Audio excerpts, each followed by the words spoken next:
everyone.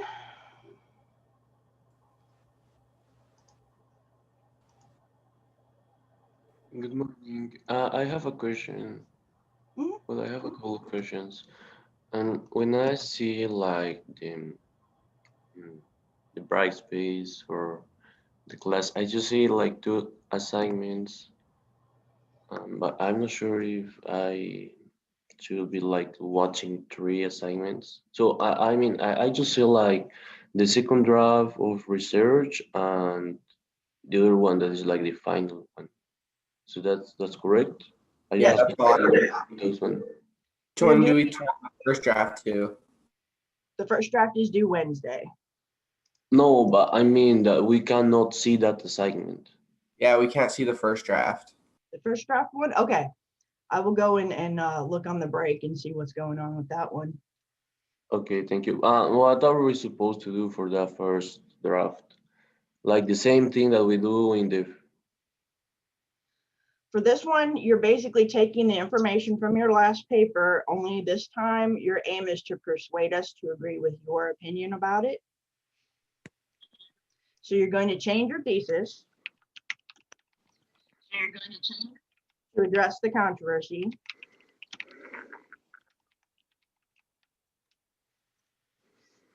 Were you doing But we cannot use like the same thesis because my thesis is about Castor. Yeah, if you remember, my thesis is Castor Semenya should be banned for the sport or no?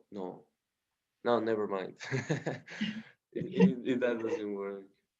Yeah, it sounds like you guys have a lot of questions about shifting from this paper to the next one, so I'll go over that some here at the beginning. okay. Yes, please.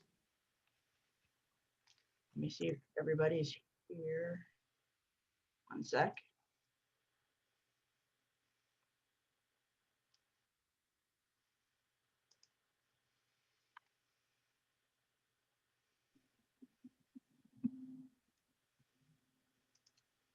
Okay, so essentially these last two papers that we're doing for class, the one that you just turned in and the one that you're going to turn in a first draft for on Wednesday.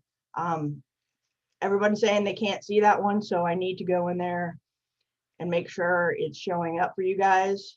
So bear with me if it's not. On the break, I'll go in there and do that. But essentially, the last paper you did was to get familiar with both sides of the controversy. Remember, a controversy is where people have reasonable opinions on both sides of an issue that they can't agree on. Okay. So now that you know the issue, for this last paper, I'm asking you to take a position. Okay. So for example, if you were saying many people disagree about whether or not to colonize Mars, and then you showed me both sides in the last paper, now you're going to be able to take some of that information, move on to this paper, and instead you're going to say, yes, we should colonize Mars, or no, we should not colonize Mars. You guys with me? Yes, but we can talk in third person. You must talk in third person. Yes, I know the way I'm putting it. What you're going to essentially say is, and in the draft, if it helps you, you can say specifically, we're probably, I think she's talking about America. So America should plan to colonize Mars. So that would satisfy the third person. If it's too hard to think in that way in your draft, you can say, I think America should colonize Mars. And then you just take off the I think or I believe part for the final draft. Excellent question, Janie. The rough draft does not have to be 8 pages. I recommend that the rough draft be about 6 pages for the first draft. Okay. So here are the elements that need to go into this next paper. And I'm trying to get everybody feedback. I'm about halfway through the papers, grading them. I'm planning to have them all done by Tuesday. No problem, Kaylee. So that you have some feedback on how you explain the background information on the issue, and you can use part of that in this coming paper, because you have to explain what the issue is before you discuss whether or not you agree with it. Does that make sense? So if you did a good job with your background information in the last paper, you can use that part to give us an overview of the issue again. One sec. Let Liberty in? Okay. So let's look at everything that's going to go into the paper.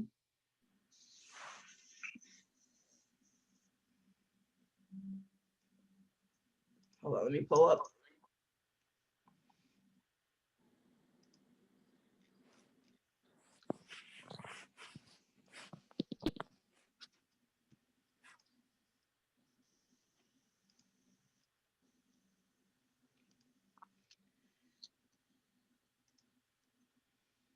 All right.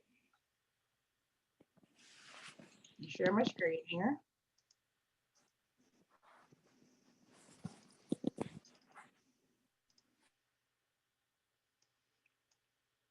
So basically, after you settle on your thesis, basically your position on the issue, okay, you have to show us why you believe what you believe and the evidence that led you to that conclusion. You still need an introduction technique, so be on the lookout for a great story, description, or quote, statistic. If you have a good one in your last paper, you can use that one. Or if you want to improve on your last one, look for a different intro technique. Okay. 2, background information. Do not use this as filler. I still have a lot of people who are just giving me like historic dates, times, and when things were discovered. I need to know what's going on with the issue right now. Okay. So if you're talking about colonizing Mars, is there a plan to colonize Mars right now? Okay. I don't need to know when space travel was invented. You guys follow me? I need to know the background that's relevant to the issue so I can understand it. Then you're going to have 3 to 5 reasons you think your thesis is true. So what that involves is about a page each, you guys with me, where you state we should colonize Mars because we could discover new things by living on a new planet, right? Then you would need to add evidence that shows those possibilities and develop it in about a page. You guys with me so far? Page and a half. And so you're going to have 3 to 5 of those reasons. So you're going to end up with around, 4, 5 pages. Yes, you will need more news sources. This time we're talking 8 to 10 sources. You can have more than that, but 8 is kind of the minimum. Okay. Now, in addition to showing me like at least 3 pieces of evidence that proves that exploring Mars is going to lead to great discoveries, you need to address the opposition points. So you already outlined the opposition in your last paper. You take their points and now you need to answer them. That is the other aspect of the paper. Okay. So if you're doing all of these things, it should get you to 8 pages pretty easily. An intro techniques like a paragraph, and then your thesis, and then background information will be maybe several paragraphs. Then you develop each of your reasons that you believe your thesis to be true and provide extensive evidence, at least 3 pieces of evidence, and more is better. Okay. Also, you address any opposition points, and we're going to talk about how to do that today. So this is kind of what it looks like.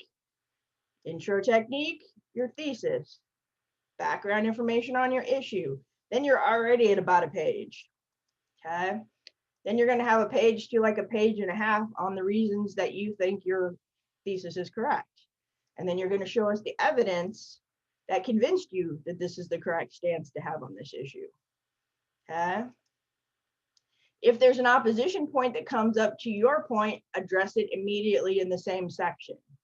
Okay. Don't leave us wondering about the point. So if you say we should colonize Mars because we'll make great discoveries, and the opposition point says, there's not that much scientific benefit to it, I need to either address that argument first in that section where I'm going to talk about the benefits of exploration, or at the end of the section after I present my argument. So you can do it either way. You can like sort of knock out all your opposition first, or you can present your argument and then answer the other side's arguments. So that's going to get you like a page to a page and a half per reason that you believe your thesis to be true, with lots of evidence to support it and with a reasonable response to opposing viewpoints. Okay. Then you will need to conclude everything. Okay. And so I have outlined, and this is on bright space under on the first page. So this is an example. Here's one piece of evidence, but I'm going to talk. And don't forget, besides presenting the evidence, you have to interpret it for us. You have to explain how it supports your thesis, right? So that takes some time, and you want roughly the same amount for each of your main reasons, page to a page and a half, where it's like, think of it as a mini paper where you support one point, like you're writing a page and a half on why we should explore Mars and to make great discoveries in science. Questions?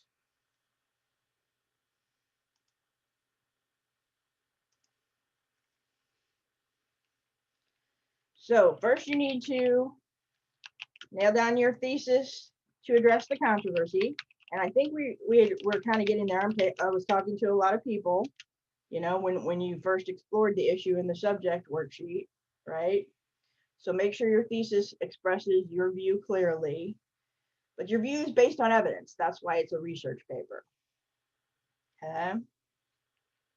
Find more sources. Okay. Like I said, you're shooting for like 8 to 10 or more. So does that make more sense about how you're going to get to 8 pages? Or we can talk about We can it. have as many sources as we want. Yes. Okay, because I was gonna say I already have like 6 or 7 sources, and I'm only through like 6 pages. So Yeah, you can have more sources. I'm just talking about is the minimum. Okay, so if you have to think about each one of the points you make is developing your argument that supports your overall thesis. So like if you want to argue that, and you don't have to do either or, you can talk about something in between. So you know, someone's doing violent video games, you can say they are safe for kids over a certain age, but they're not good for kids under a certain age, if that's what the research is telling you. Okay, be guided by the research, because that means you're making an informed opinion.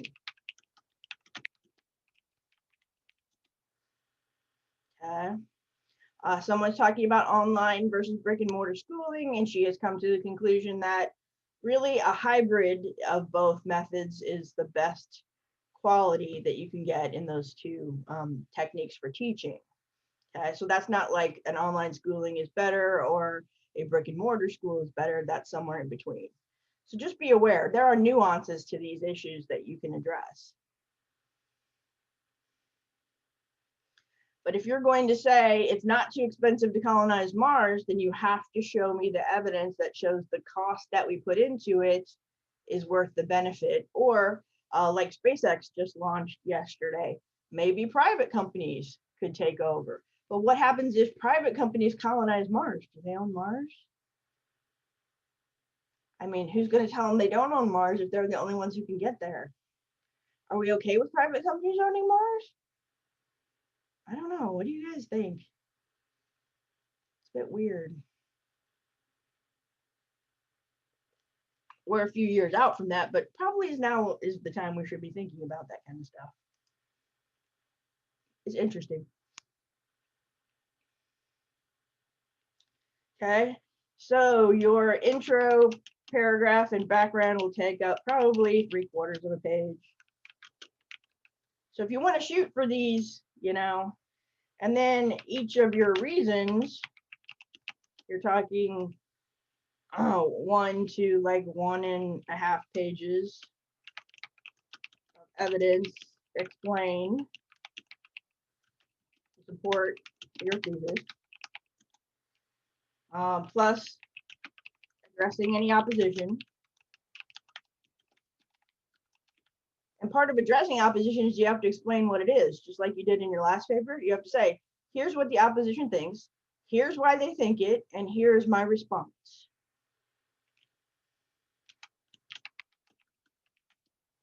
That takes up space, right? It's necessary. I know you guys wanted to take up space.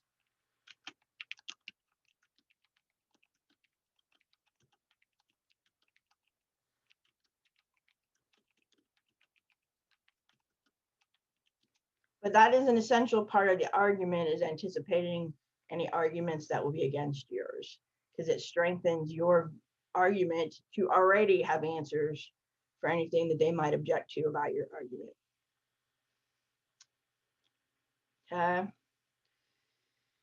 So, I mean, if you want, you can think of like 2 pages each for your reasons plus addressing the opposition. So basically what I'm asking you to do is take the basic information that you had in your last paper and repurpose it in order to support your arguments and address the opposition for the stance that you're taking on your thesis, on your controversy.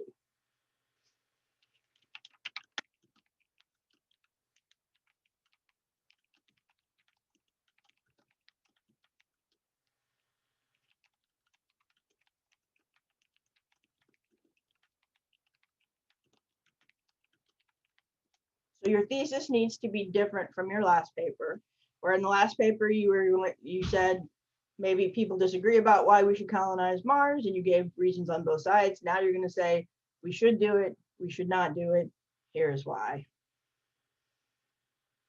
So you have some information from your last paper, you're going to need more, right? You're going to need more convincing information on your side, and that will help you fully develop the argument. I recommend for Wednesday that you shoot for about 6 pages.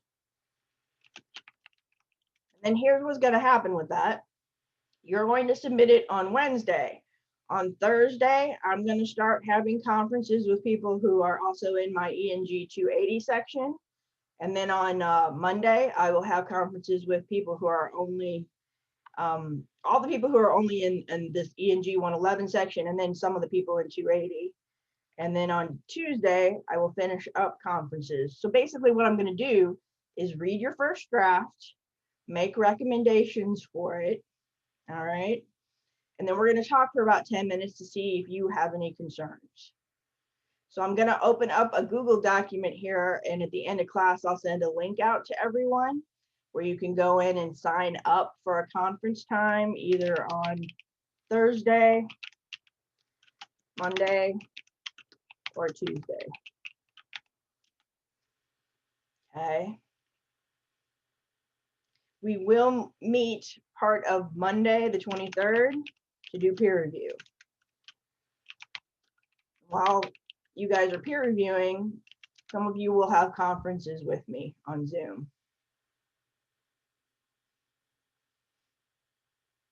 Okay. Questions so far?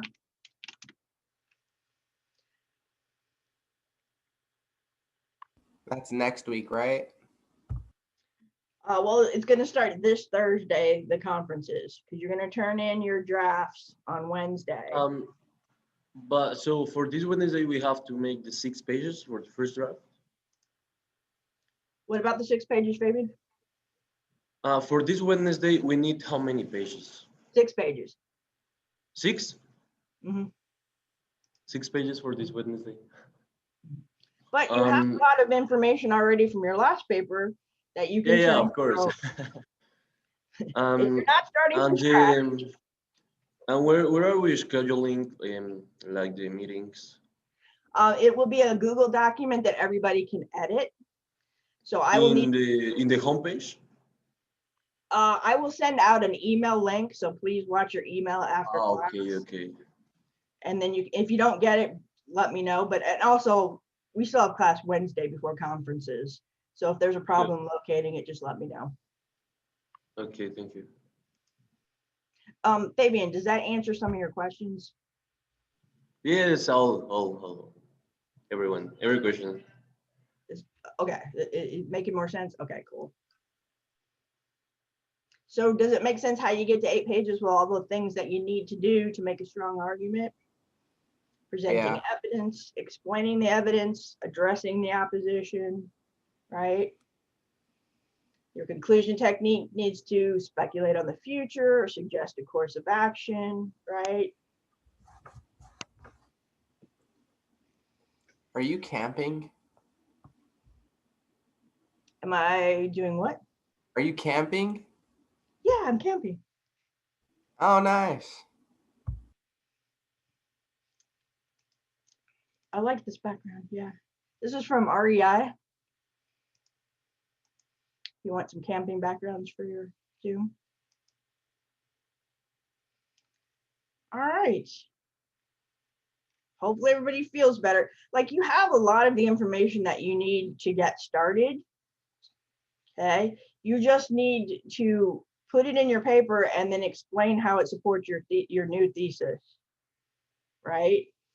All those opposition arguments that are in your paper, that now you're going to put them in there. They're explained. Now you address them. Okay. So if you look at the basic structure, right? And like I said, this is on Brightspace.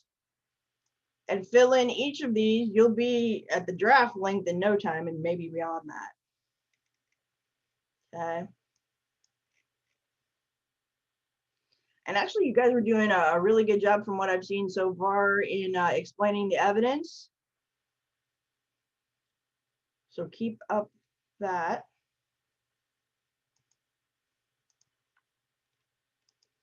So now I want to talk about how to answer the other side's argument. Okay. So one of the things that strengthens your argument is to anticipate what people are going to say against you and already have an answer for it.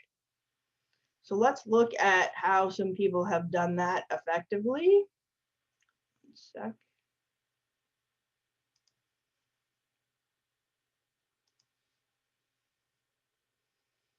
You guys know who Eminem is? Mm-hmm. So he had a movie, an autobiographical movie out.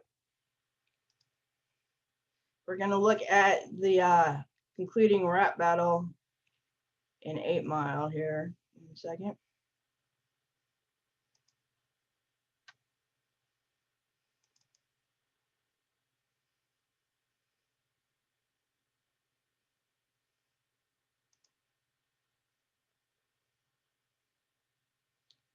As soon as I figure out what I just did.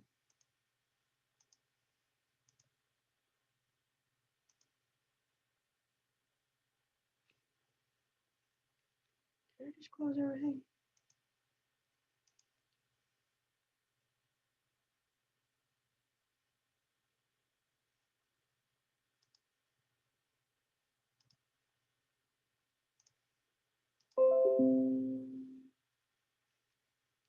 Had all of this pulled up.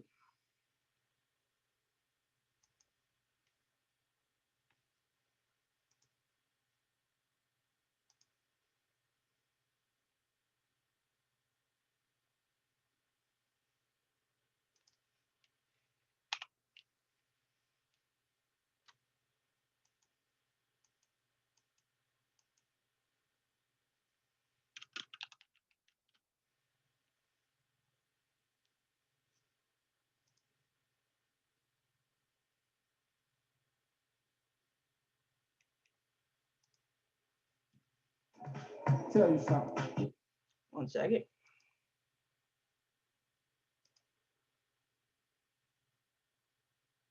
All right.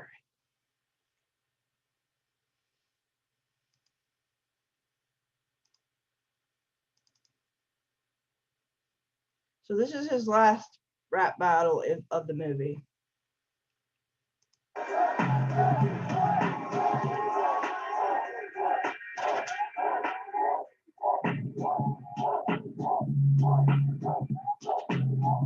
Everybody from the 313, put your motherfucking hands up and cloud follow me.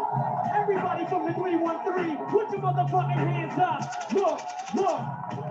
Now while he stands up, notice that this man did not have his hands up. The street world's got you gassed up. Now who's afraid of the big bad boy?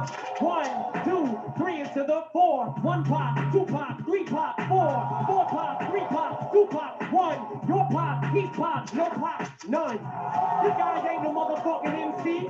I know everything he's got to say against me. I am white, I am a fucking bum. I do live in a trailer with my mom. My boy's future is an Uncle Tom. I do got a jump friend named Cheddar Bob who shoots himself in his leg with his own gun. I did get jumped for all 6 of you chumps. And we did fuck my girl. I'm still standing here treating fucking free world. So never try to judge me, dude. You don't know what the fuck I've been through. But I know something about you. You went to Cranbrook, that's a private school. But the man is all you embarrassed. This guy's a gangster. His real name is Clarence. And Clarence is the home of both parents. And Clarence's parents have a real good marriage. This guy don't want to battle. He's shook. There ain't no such things as halfway crook. He's scared to death. He's scared to look at his fucking yearbook. Fuck Cranbrook. Fuck a beat. I go a cappella. Fuck a Papa Doc. Fuck a clock. Fuck a trailer. Fuck everybody. Fuck y'all if you doubt me. I'm a piece of fucking white trash. I say it proudly. And fuck this battle. I don't want to win. I'm outie. Here, tell these people something they don't know about me.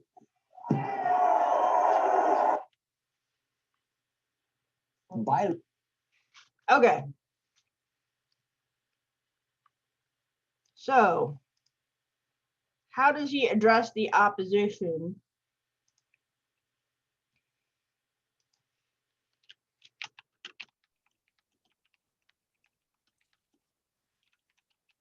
I guess he addresses all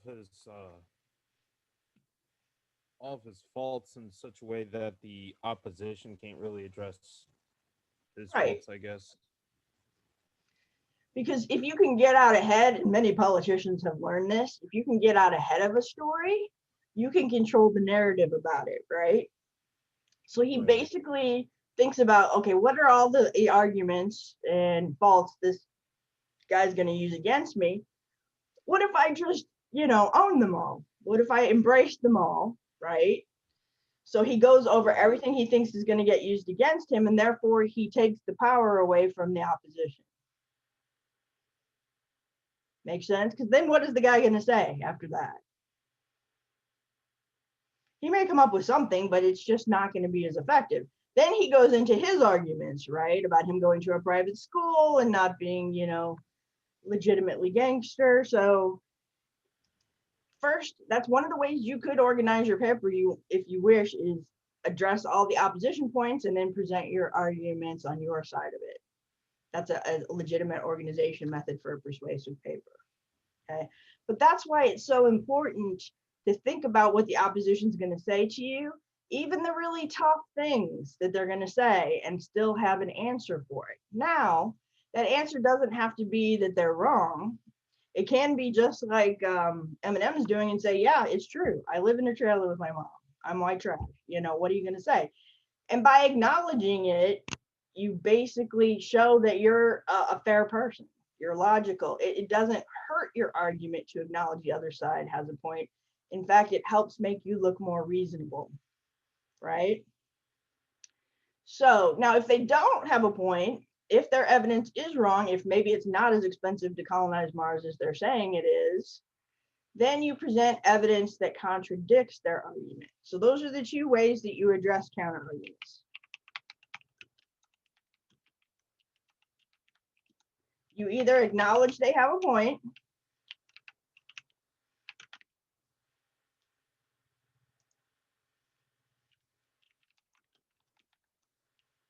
okay, and then maybe say, but I still have, 3 more points on my side. You might say, yeah, you guys have that 1 point or these several points, but overall, all of my points outweigh them, and this is how, okay? So you can acknowledge a point or you can refute it. And that means you present evidence that shows why they are incorrect. And sometimes it's easy, sometimes they have bad arguments. Generally, you don't want to deal with just the easy arguments. You really want to deal with the toughest ones. Yeah, it's harder to do, but people will respect your argument more and it'll make your argument stronger. If you just go after the people who are not arguing very well, well, that's easy to knock down, right? You really want to go after the strongest arguments that are against you and have an answer for them. Okay?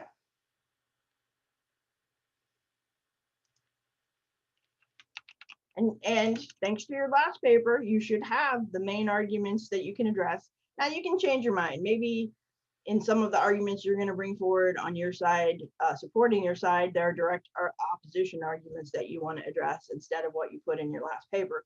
That's fine. Okay. So you just explain what that argument is, why they believe it, and then you either acknowledge it or you refute it with evidence. Okay. This makes your argument so much stronger. Okay.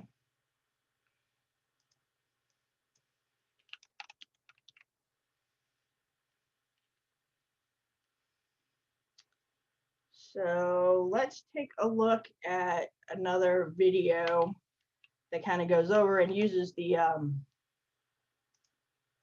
M&M battle as a example.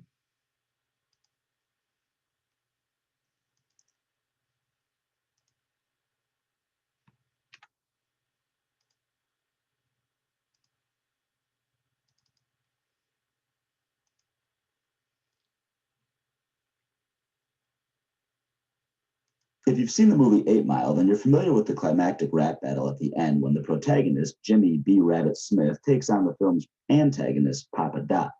B. Rabbit raps first, and his strategy is to bring up and address everything that Papa Doc plans to say about him before he has the chance to do so. By doing so, when it's Papa Doc's turn to talk, he has nothing to say. The counterargument is the section of your essay which enables you to employ this very same technique. For many people, the most challenging part of a counterargument is deciding what counterclaim or counterclaims to address. A counterclaim is something that people who hold the opposite position of yours would argue against you. You don't want to argue weak counterclaims or misrepresentations of your opponent's actual positions. Doing so is called a straw man fallacy and makes your position much weaker than what it does when you argue against a high quality counterclaim. It's difficult but very effective to put yourself in the shoes of your opponent and think about what's wrong with your arguments or what arguments they might present against you. In a verbal argument, people can present points back and forth, but with writing, you only get one chance to address all potential backlash that could come your way. So you have to think carefully about those possibilities and narrow it down to one or two of the best counterclaims. Once you've picked a counterclaim or two, there are a couple of different ways to address them. You could use logical explanations or other reliable evidence to explain why the counterclaim is wrong or invalid. You might also acknowledge the counterclaim as a good point, but explain why it's not a good enough reason to change your position on the issue. Perhaps it's only one good point while your side has multiple good points that are equally valid. Or perhaps one of the arguments you presented is much stronger than the reason provided in the best counterclaim you could concede. In the example provided, you'll see that the most popular reasons for making seatbelts a legal requirement are acknowledged by the author, but the author explains the flaws in the reasoning that come with it. If the author believed that the opposition's best counterclaims were logically sound, he or she could acknowledge that before explaining why, even though they are logically sound, they are not good enough reasons to trump the reasons for the author's position. An example of that kind of counterargument can be seen here. Once you've examined the different examples of counterargument, experiment with writing some of your own.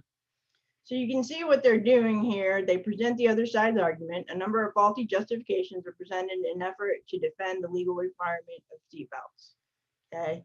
So then the counterclaim in green. It's been argued that seatbelts should be mandatory because they are easy to use and prevent serious injuries and deaths. That's a pretty strong argument for the use of seatbelts, right? So now the last part, admission in response to the valid counterclaim. While seatbelts are beneficial to drivers, those benefits do not justify legal punishments for declining those benefits. Police resources will be put to better use to focus on deterrence and punishment of dangers from violent crimes. Okay. So that's how they are presenting what the other side is claiming. Okay. This is what they're arguing, and this is the answer to it.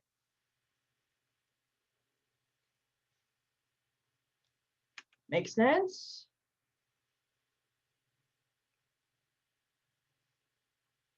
Definitely. What this does is give you a killer argument because you're already addressing, I mean, and somebody may come up with another argument against yours. But if you have already addressed most of the concerns they have when you're trying to persuade someone, they're like, oh, first thing, helps your ethos. They really know the issue. They know the other side. They know what the arguments are against them and have already addressed them and looked at them and decided they weren't good enough reasons to change positions, right?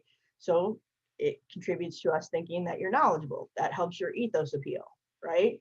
Same thing if you acknowledge they have a point, helps your ethos because you're a reasonable person and you're willing to admit if the other side has a point. It also the same if you have done enough research that you found evidence that their point isn't valid. Again, that goes toward your knowledge of the issue. You look even better, even more knowledgeable. You guys with me so far? Do we need any evidence for the opposing side? You can present some evidence. I mean, here's the thing. People get confused and they start arguing the other side for them. That's not what you do when you address the counterclaim. You just say, here's what they believe, and maybe present a piece of evidence. I have another video we're going to watch after the break that kind of goes into that, Kaylee, that shows like the American Academy of Pediatrics recommends against violent video games. So they actually do present a piece of evidence from the other side that is used against them, and then they answer it. So you don't want to argue the other side for them, but you do want to say they do have some strong evidence. So maybe you can say with the seatbelt thing, yeah, I mean, if you're wearing a seatbelt this percentage of the time, it may save your life in a crash. Okay.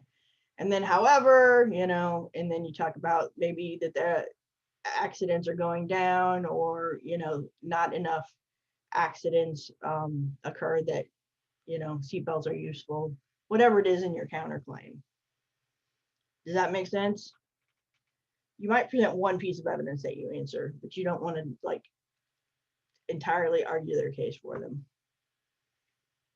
That's a good question. Yeah, that's what I thought, because then it'd be pretty similar to our last paper that we just wrote. Right.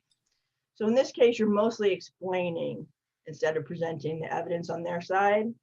This is what they think, and maybe a strong reason they believe it, and then your answer to it, whether it's to acknowledge or refute. So remember, those are your two options.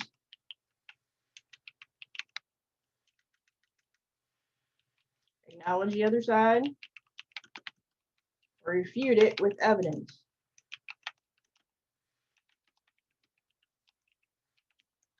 Or the weight of your arguments. Like if you're like, but I, you know, have two other arguments that outweigh this one argument, or three other arguments.